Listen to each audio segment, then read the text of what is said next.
சரண் Krishna YouTube சேனலுக்கு உங்களை அன்புடன் வரவேற்கின்றேன். வரக்கூடிய ஆடி பூரத்தன்று குலதெய்வத்திற்கு நாம் செய்ய வேண்டிய வழிபாடுகள் என்னென்ன அப்படிங்கிறத பத்தி தான் இந்த வீடியோல தெளிவா நம்ம பார்க்க போறோம். நம்ம சேனல்ல உள்ள வீடியோவை ஃபர்ஸ்ட் டைம் நீங்க பாக்குறீங்க அப்படின்னா மறக்காம நம்ம சேனலை சப்ஸ்கிரைப் பண்ணி வச்சுக்கோங்க. நம்ம சேனல்ல தொடர்ந்து குலதெய்வ பதிவுகள், ஆன்மீக தகவல்கள் வந்து கொண்டே இருக்கும். வாங்க வீடியோக்குள்ள போகலாம். ஆடிப்பூரம் அப்படிங்கிறது அனைத்து பெண் தெய்வங்களுக்குமே மிகவும் உகந்த நாள். பூமாதேவி ஆண்டாளாக அவதரித்த தினமும் இந்த ஆடிப்பூரம் தான். அம்பிகை சக்தி ரூபத்தில் அவதரித்ததும் இந்த ஆடிப்புறத்துல தான். அதனாலதான் இந்த ஆடி பூரத்தன்று அனைத்து கோவில்களிலும் விசேஷமாக இருக்கும். அதாவது சிவாலயங்கள்லயும் விசேஷமா இருக்கும், பெருமாள் கோவில்கள்லயுமே விசேஷமா இருக்கும். அனைத்து பெண் தெய்வங்களுக்கும் வளைகாப்பு வைபகம் அப்படிங்கிறது நடக்கும்.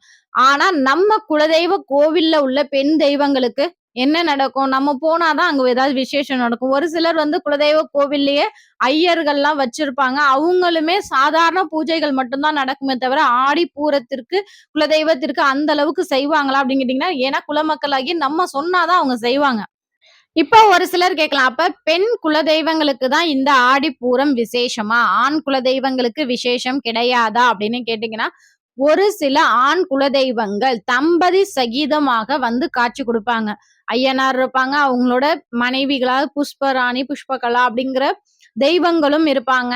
முருகனை குலதெய்வமா ஏற்றவர்களுக்கு தெய்வானை வள்ளி அப்படிங்கிற 2 தெய்வங்கள், பெண் தெய்வங்கள் இருக்கு. இப்படி ஒவ்வொரு குலதெய்வ கோவில்லையுமே ஆண் தெய்வம் தான் குலதெய்வமா இருந்தாலும் அந்த கோவில்ல துணை தெய்வமாகவது ஒரு பெண் தெய்வம் அப்படிங்கிறது கட்டாயம் இருக்கும். அந்த தெய்வங்களுக்கு நம்ம வீட்டிலேயே இந்த எளிய வழிபாடை நாம் செய்யும் போது கண்டிப்பா நம்ம வாழ்க்கையில ஒரு சிறப்பான நிகழ்வாகவே அந்த நிகழ்வு இருக்கும். அந்த வழிபாட்டினால உங்க குலதெய்வத்தின் பரிபூர்ண அருளும் உங்களுக்கு கிடைக்கும். உங்களுக்கு ஒரு மன திருப்தி கிடைக்கும். உங்க குடும்பமே நல்லா இருக்கும்.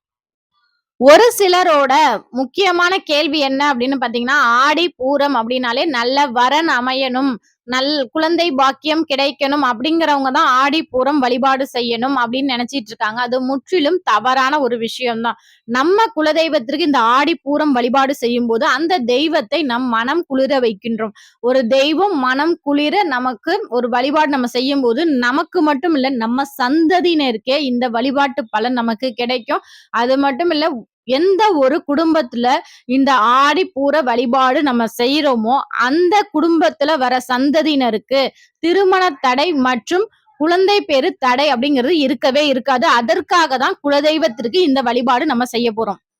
எப்போது இந்த வழிபாடை செய்ய வேண்டும் அப்படிங்கிறத பார்த்துடலாம். முதல்ல செவ்வாய்க்கிழமை சாயங்காலத்திலிருந்து புதன்கிழமை இரவு 9 மணி வரைக்கும் நமக்கு ஆடி பூரம் அப்படிங்கிறது அமைந்துள்ளது. ஆடி மாதம் வரக்கூடிய பூர நட்சத்திரத்தை தான் நம்ம ஆடி பூரம் அப்படின்னு அழைக்கின்றோம். இந்த வழிபாட்டை செய்வதற்கு காலை நேரமே மிகவும் சிறந்தது. அதனால புதன்கிழமை காலை நேரங்கள்ல நம்ம வழிபாடு செய்வது சிறப்பு. எத்தனை மணிக்கு செய்யணும் அப்படின்னு பாத்தீங்கன்னா, பிரம்ம முகூர்த்தம் என்று சொல்லக்கூடிய 4:30 மணியிலிருந்து 7 மணிக்குள்ள இந்த வழிபாடை செய்யலாம்.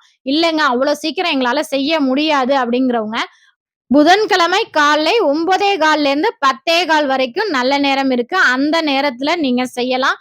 அதையும் தவற விட்டீங்கன்னா 10:45 இருந்து 11:45 வரைக்கும் நல்ல நேரம் இருக்கு.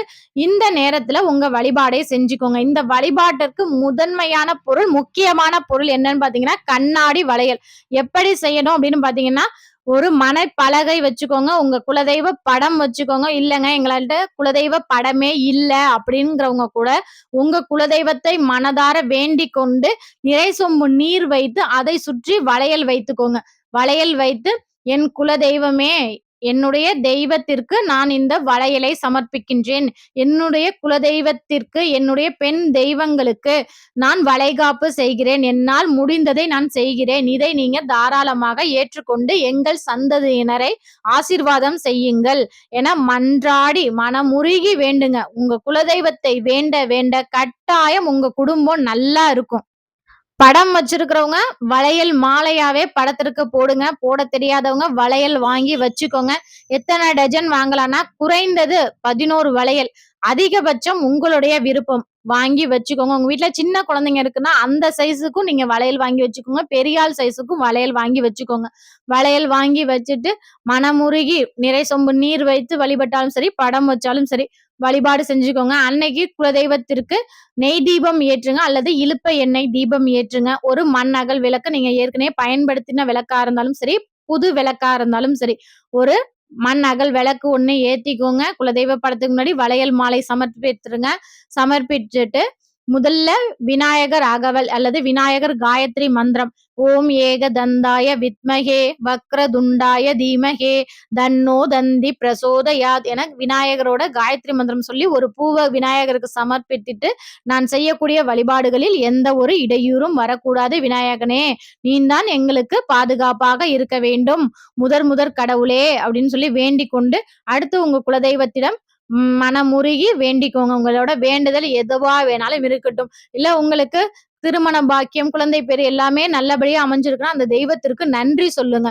நன்றி சொல்லி ஒரு கை நிறைய ஒரு வாசனை மலர்கள் எந்த மலர்கள் கிடைச்சாலும் சரி அந்த கை நிறைய உங்க நெஞ்சுக்கு நேரா உங்களோட வேண்டுதல் நன்றி எல்லா பிரார்த்தனையும் முடிச்சிட்டு அந்த மலர்களை அந்த சுவாமியின் படத்திற்கு முன்னாடி பாதத்துல சமர்ப்பணம் பண்ணிட்டு சுவாமிக்கு மஞ்சள் குங்குமம் பொட்டு வைத்து உங்க தீப தூப ஆராதனை காட்டி உங்க வேண்டுதலை நிறைவு பண்ணிக்கோங்க. சுவாமிக்கு நெய்வேத்தியமாக உங்களால் என்ன கிடைக்கின்றதோ பாலோ கற்கண்டோ இல்ல வேற ஏதேனும் இனிப்பு வகைகளோ எது கிடைச்சாலும் சரி ஒரு நெய்வேத்தியமாக வைத்து உங்க பூஜையை நிறைவு செய்து கொள்ளுங்கள். நிறைவு செய்த பிறகு அந்த வளையல்களை அந்த சுவாமிக்கு கொஞ்சம் வளையல் வச்சுட்டு ஒரு 6 வளையல் 7 வளையல் சுவாமிக்கு அப்படியே வச்சுட்டு மிச்ச வளையல்களை எடுத்து சுமங்கலி பெண்களுக்கு நீங்க தானமாக கொடுக்கலாம். உங்க வீட்டுல உள்ளவங்க அனைவரும் போட்டுக்கொள்ளுங்கள்.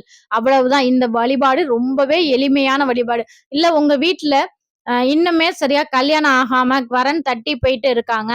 இன்னும் குழந்தை பாக்கியம் இல்லாம இருக்காங்க அப்படிங்கிறப்ப அந்த மனையில உங்க குலதெய்வ படத்தை எடுத்து வச்சுட்டு ஹாலுக்கு எடுத்துட்டு வந்துடுங்க. இதை உங்க பூஜை அறையில செஞ்சுட்டு ஹால்ல கிழக்கு பார்த்து ஏன்னா தெய்வத்திற்கு எப்போதுமே கிழக்கு மேற்கு வடக்கு இந்த 3 பக்கமும் எந்த பக்கம் வேணாலும் நம்ம வச்சு பூஜை செய்யலாம்.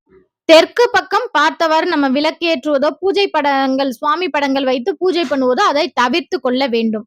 கிழக்கு நோக்கி அந்த மனையை வைத்து யாருக்கு வரன் வேண்டுமோ இல்ல யாருக்கு குழந்தை பேரு கிடைக்குமோ அவங்கள அந்த மனையில உட்கார வச்சு என் குலதெய்வமே நீ உட்கார்ந்து அதே மனையில என்னுடைய குழந்தைகள் உட்கார்ந்துருக்காங்க இவங்களுக்கு சகல பாக்கியத்தையும் கொடுங்க அவங்களுக்கு குழந்தை பாக்கியம் கொடுங்க நல்ல வரன் கொடுங்க என மனதார வேண்டிக் கொண்டு மஞ்சள் குங்குமம் சந்தனம் வைத்து அவர்களுக்கு அந்த வளையல் சுவாமிக்கு நம்ம வச்சோம் பாத்தீங்களா அதை பிரசாத வளையலா எடுத்து அவங்களுக்கு போட்டு விட்டு அவங்கள அன்னைக்கு முடிஞ்ச அளவுக்கு நிறைய சுமங்கலி பெண்கள் வயதுல மூத்தவர்களிடம் அதிக ஆசீர்வாதம் வாங்க வைங்க. அந்த ஆசீர்வாதமும் உங்க குலதெய்வ ஆசீர்வாதமும் அவங்க வாழ்க்கைக்கு என்ன தேவையோ என்ன நல்லதோ அதை சீக்கிரமாகவே நடத்தி கொடுக்கும்.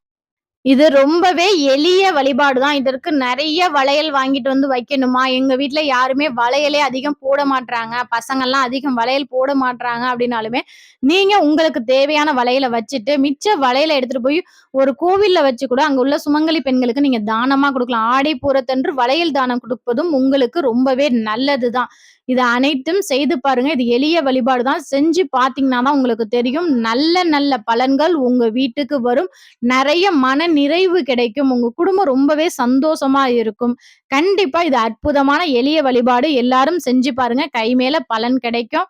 கண்டிப்பா இந்த வீடியோ உங்களுக்கு பயனுள்ளதாக இருக்கும் என்ற நம்பிக்கையில் மற்றொரு வீடியோவில் சந்திக்கிறேன். இந்த வீடியோ உங்களுக்கு பிடிச்சிருந்தா லைக் பண்ணுங்க, ஷேர் பண்ணுங்க, மறக்காம சப்ஸ்கிரைப் பண்ணுங்க. சரண் கிருஷ்ணா யூடியூப் சேனல். நன்றி, வணக்கம்.